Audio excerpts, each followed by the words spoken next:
80% das importações de petróleo da China são forçadas a passar por uma passagem com menos de 3 quilômetros de largura patrulhada diariamente pela Marinha dos Estados Unidos. Isso mesmo, toda a fonte de energia da segunda maior economia do planeta passa por uma faixa de água mais estreita que o comprimento do Central Park, cercada por nações dentro da esfera de influência dos Estados Unidos.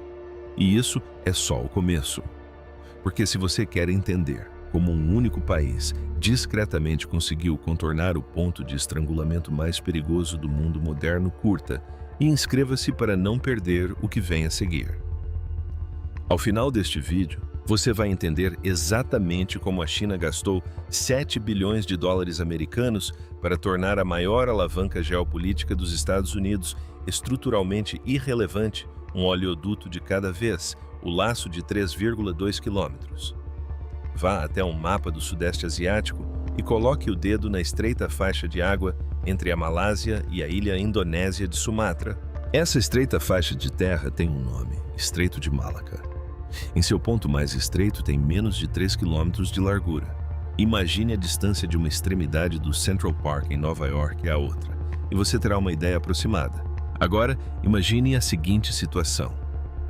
Cerca de 1/4 de todas as mercadorias comercializadas no planeta passam por aquele estreito trecho de mar todos os anos.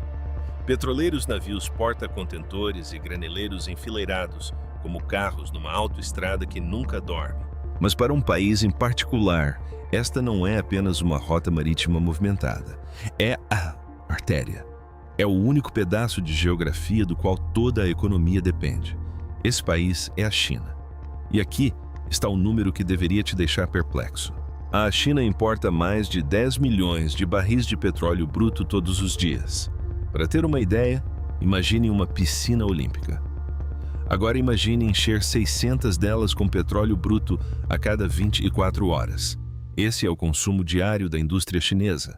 Fábricas, usinas de energia, caminhões, carros, transporte marítimo, aviação, tudo depende desse fluxo.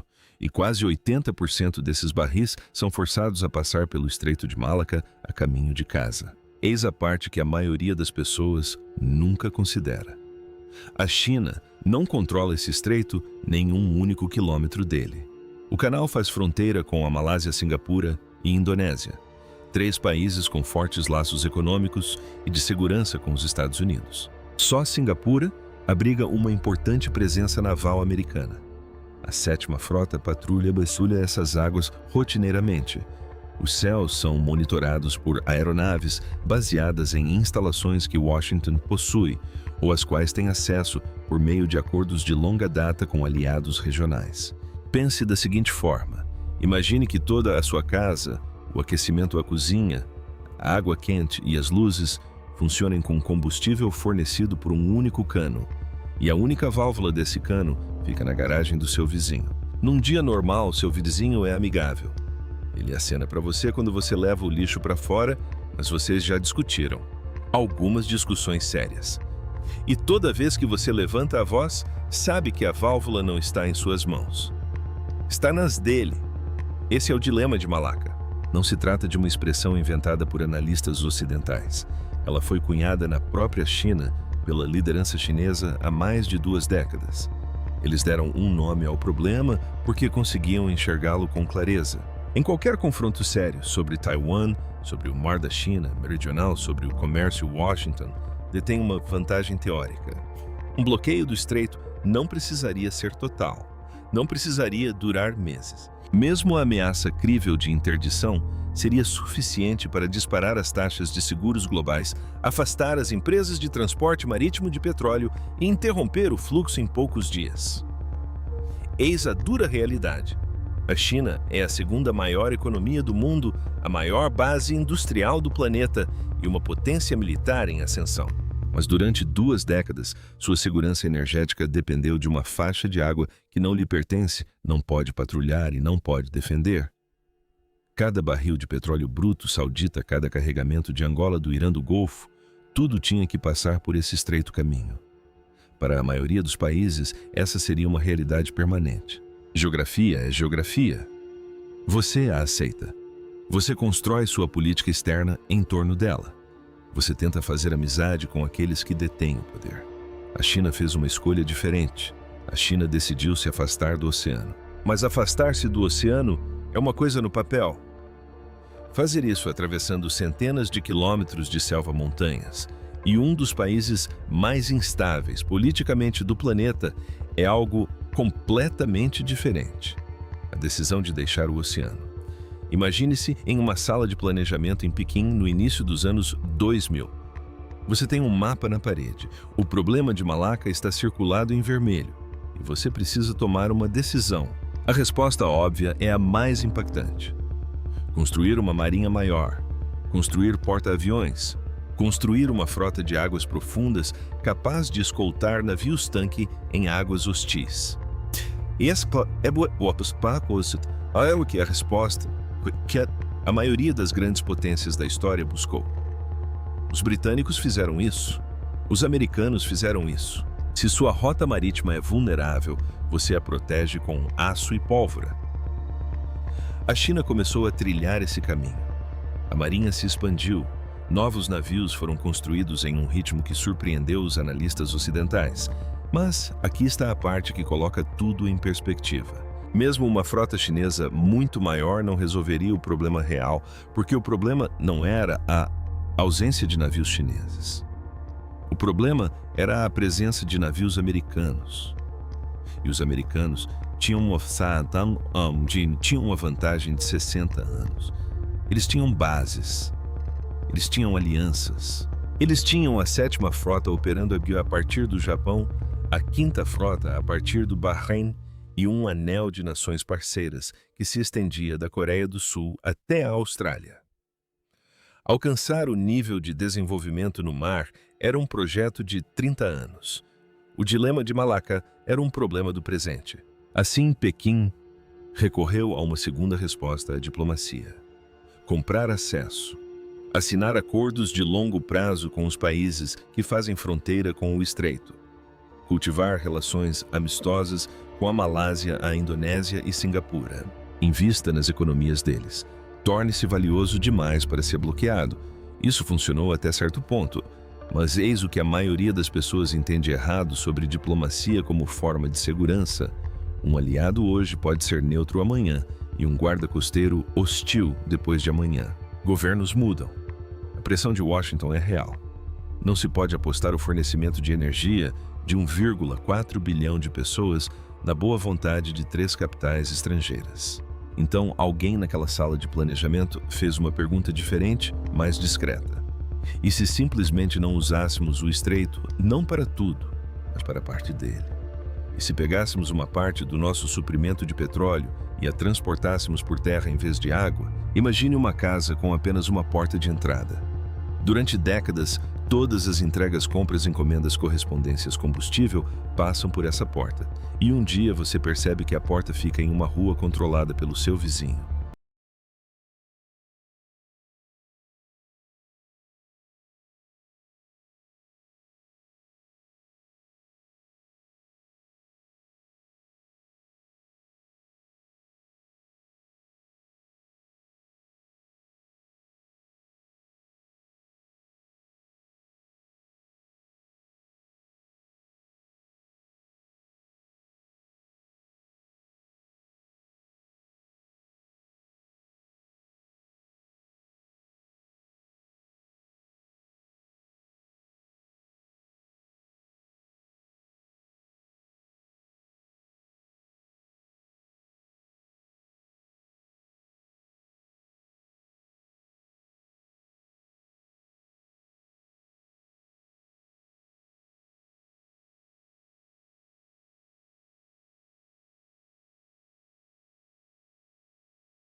Você não pode mudar a casa de lugar. Você não pode mudar a rua de lugar. Mas você pode abrir uma porta lateral na parede dos fundos. Ela é menor, não vai dar conta de todas as entregas, mas uma vez instalada, a porta da frente deixa de ser a única entrada e a vantagem que seu vizinho exerce diminui silenciosamente. Foi isso que a China decidiu fazer: abrir uma brecha. A rota que escolheram era extraordinária no mapa. Os navios-tanque do Oriente Médio não precisariam mais navegar por toda a extensão da costa, passando pela Índia, atravessando a Baía de Bengala, descendo pelo estreito, subindo toda a costa leste da China e finalmente chegando a uma refinaria no Pacífico. Em vez disso, eles parariam na costa oeste de Myanmar, em um porto chamado Kiaukpiu, na Baía de Bengala. De lá, o petróleo viajaria por terra através de Myanmar, cruzando a fronteira diretamente para o interior sudoeste da China, na província de Yunnan. Observe a geografia e a elegância impressiona. A nova rota reduz em aproximadamente 1.900 milhas a viagem de navio-tanque. Para se ter uma ideia, essa é a distância entre Nova York e Denver que desapareceu. O petróleo agora chega ao interior do país, longe de qualquer presença naval americana, em uma região da China que, durante a maior parte da história, foi a mais difícil de abastecer. Eis o ponto que a maioria dos analistas subestimou na época: esta não foi uma solução rápida, não foi uma medida paliativa. Isso foi Pequim decidindo de forma muito deliberada que o oceano não era o único caminho para casa, que um barril de petróleo bruto podia atravessar uma montanha tão bem quanto um estreito. E que se a rota fosse construída e defendida adequadamente, a vantagem de controlar o estreito diminuiria gradualmente. Mas escolher a rota era a parte fácil. Traçar uma linha em um mapa leva uma tarde. Construir um oleoduto através de Myanmar, isso sim exigiu um exército. Construindo através de Myanmar. Agora imagine o próprio terreno. Você não está construindo um oleoduto no centro-oeste americano. Você não está instalando linhas de aço em um deserto saudita. Você está abrindo caminho através de um dos trechos de terreno mais difíceis de todo o continente asiático. Myanmar tem aproximadamente o tamanho do Texas, mas ao contrário do Texas, a maior parte do país não é plana. A costa oeste, onde o oleoduto começa, é quente, úmida e tropical. O interior sobe em direção a planaltos, depois montanhas e mais montanhas.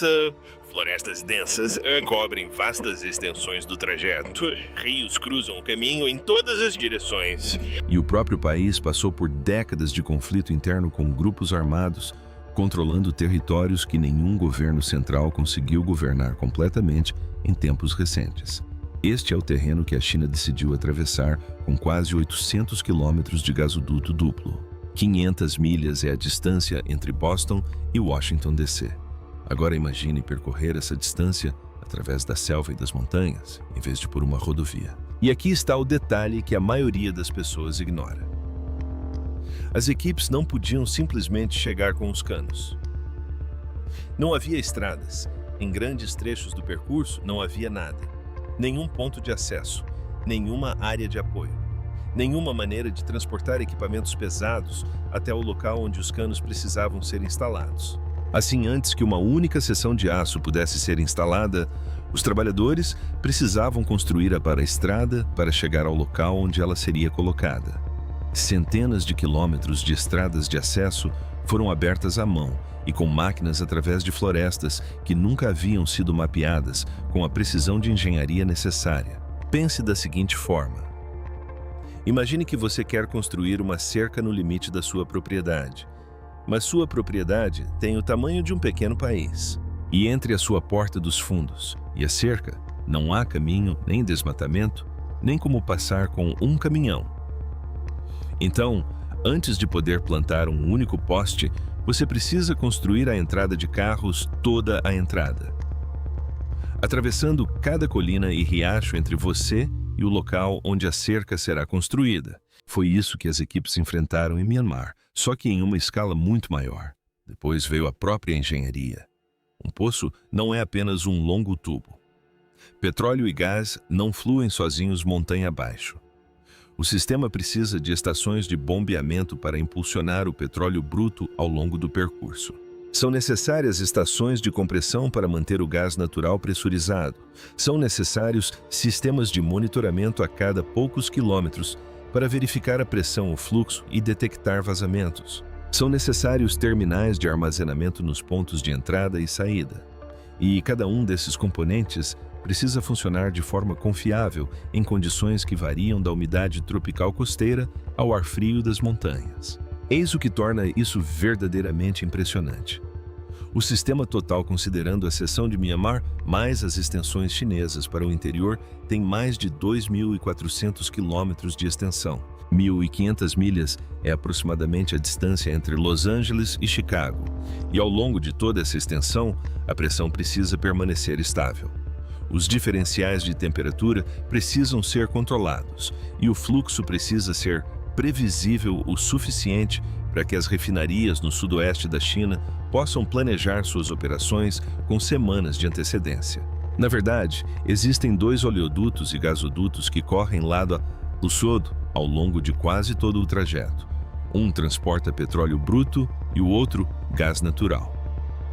Eles foram construídos em paralelo porque construir um sem o outro teria sido uma oportunidade desperdiçada. Uma vez que você tenha o direito de passagem, uma vez que você tenha as vias de acesso, uma vez que você tenha os acordos políticos com Myanmar, você não instala um cano, você instala 2. Mas aqui está a parte sobre a qual ninguém fala. O maior desafio de engenharia neste projeto não foi o aço ou as bombas. Foi o cenário político subjacente. A rota atravessa regiões de Myanmar, onde a autoridade do governo central não é totalmente exercida. Grupos armados étnicos operam em trechos do percurso. Garantir a segurança física da linha dia após dia, ano após ano, exigiu medidas que nenhum relatório público de engenharia descreve completamente. Adaptações locais, pagamentos locais, acordos locais, fim da citação. O oleoduto não é apenas uma façanha de construção, é uma façanha de operação em um país que nunca foi totalmente estável. Quando o primeiro trecho foi soldado e a última estação de bombeamento entrou em operação, a China havia construído algo que não existia em nenhum mapa uma década antes. Um caminho da Baía de Bengala diretamente para o interior vulnerável do país. Uma rota que nenhum porta-aviões poderia bloquear, uma linha de aço que silenciosamente redirecionou a geografia da energia asiática. E então alguém abriu a válvula. No dia que o primeiro barril chegou, apertou. Venha comigo até a costa oeste de Myanmar. O porto se chama Kyaukphyu. Durante a maior parte de sua história, foi uma tranquila vila de pescadores na Baía de Bengala. Depois chegaram os guindastes, depois os tanques de armazenamento e, por fim, os berços de águas profundas capazes de receber os maiores navios petroleiros do mundo. E um dia, um navio-tanque vindo do Oriente Médio lançou âncora na costa e começou a bombear sua carga para um oleoduto em vez de seguir viagem para o leste. Esse é o momento que a maioria das pessoas não percebe. Superficialmente, nada parecia dramático. Nenhuma manchete, apenas um navio-tanque, uma bomba e um tubo de aço seguindo para o interior. Mas a geografia da energia asiática mudou silenciosamente no dia em que as bombas começaram a funcionar. Eis a realidade operacional: o oleoduto transporta aproximadamente 440 mil barris de petróleo por dia. Para se ter uma ideia, essa quantidade de petróleo bruto é suficiente para suprir as necessidades diárias de transporte de um país europeu de porte médio. O gasoduto que corre ao lado transporta cerca de 12 bilhões de metros cúbicos por ano. 12 bilhões de metros cúbicos de gás são suficientes para aquecer milhões de casas durante todo o inverno. Eis a parte que coloca tudo em perspectiva. Antes da existência desse oleoduto, um barril de petróleo bruto saudita com destino a uma refinaria na província de Yunnan tinha que percorrer uma rota quase absurda, saindo do Golfo Pérsico, passando pela Índia, atravessando o Estreito de Malaca, subindo o Mar da China Meridional, contornando toda a costa leste, chegando a um porto no Pacífico e, em seguida, atravessando a China de trem para alcançar o sudoeste. Agora, o mesmo barril navega até Kyaukphyu, atravessa Myanmar a pé, transportado por uma estrutura de aço, e chega a Kunming sem nunca ter entrado no Mar da China Meridional.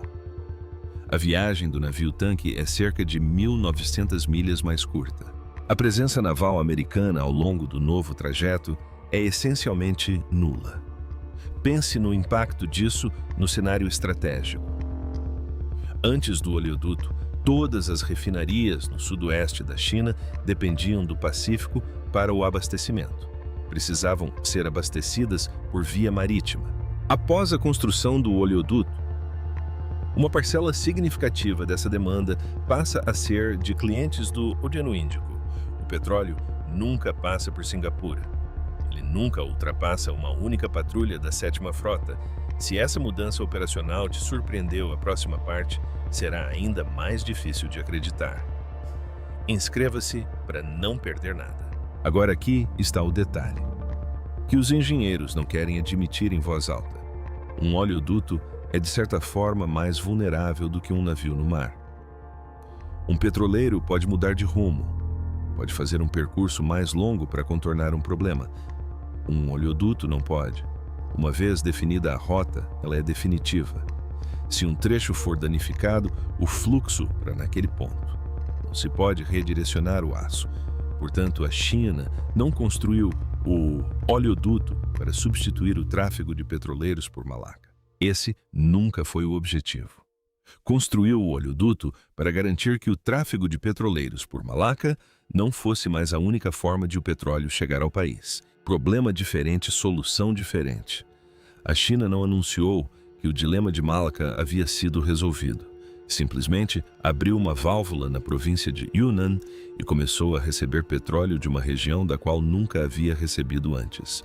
O mapa foi redesenhado sem uma única coletiva de imprensa. Mas o gasoduto de Myanmar nunca foi concebido como a solução definitiva.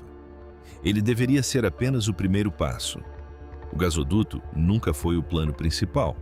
Foi apenas a jogada inicial. Agora vamos ampliar a perspectiva, porque o gasoduto de Myanmar é apenas uma porta de entrada. A China vem silenciosamente fechando outras. Olhe para o norte. O corredor de gás da Ásia Central atravessa o Turcomenistão ou Pimson, o Uzbequistão e o Cazaquistão, fornecendo 55 bilhões de metros cúbicos de gás por ano para o oeste da China.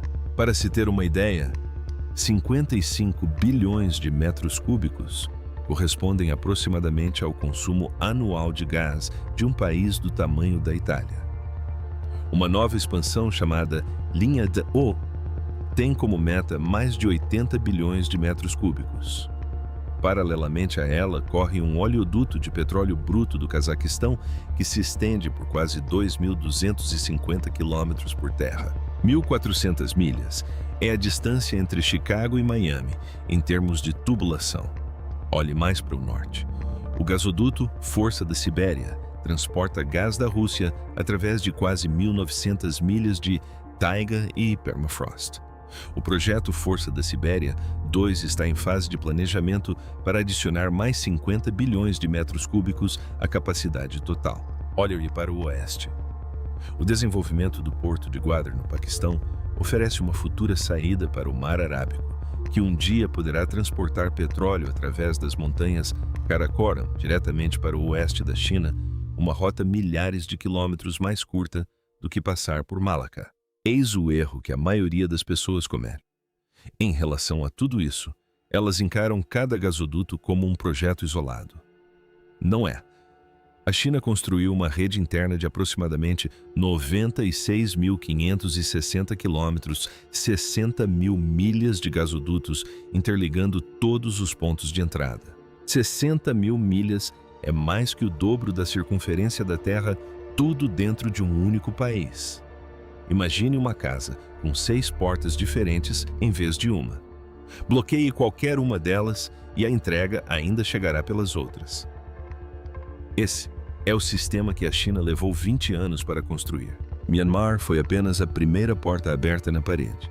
Mas aqui está o detalhe que ninguém menciona, e é a parte desta história que os apoiadores mais fervorosos omitem. O detalhe que ninguém menciona. Preste atenção na próxima parte. O oleoduto de Myanmar, apesar de sua genialidade em engenharia, representa menos de 5% do total das importações de petróleo da China. Você ouviu direito, após um investimento de 7 bilhões de dólares, quase 800 quilômetros de gasoduto e anos de construção em um dos trechos de terreno mais difíceis do continente, a resposta é uma fração ínfima do problema. Eis a dura realidade. O gasoduto atravessa um país em pleno conflito civil. Desde o golpe de 2021, Myanmar está fragmentado. Grupos armados étnicos controlam extensas áreas do território. Trechos do trajeto dos gasodutos agora se encontram em zonas onde o governo central perdeu o controle efetivo.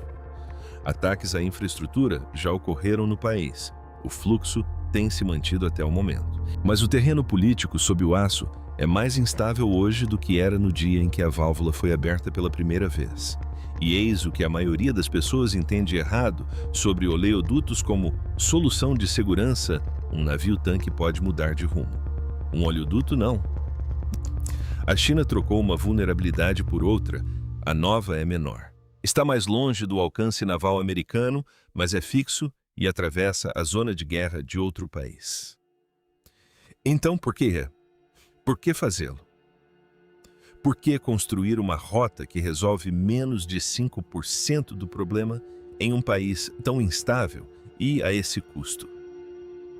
Porque a resposta nunca foi apenas o gasoduto de Myanmar. A resposta está no que o gasoduto de Myanmar multiplicado por 6 faz silenciosamente a um ponto de estrangulamento sobre o qual toda a ordem americana pós-guerra na Ásia foi construída. O ponto de estrangulamento que deixa de estrangular. Eis a nova perspectiva que muda a forma como você vê toda a história. A China não está tentando substituir o Estreito de Malaca. Esse nunca foi o objetivo. A China está garantindo que o Estreito de Malaca não seja mais a única porta de entrada. Imagine uma fechadura na porta da frente de uma casa. A fechadura é real. A fechadura funciona. Mas se a casa tiver outras 5 portas, a fechadura perde sua função. Ela continua lá.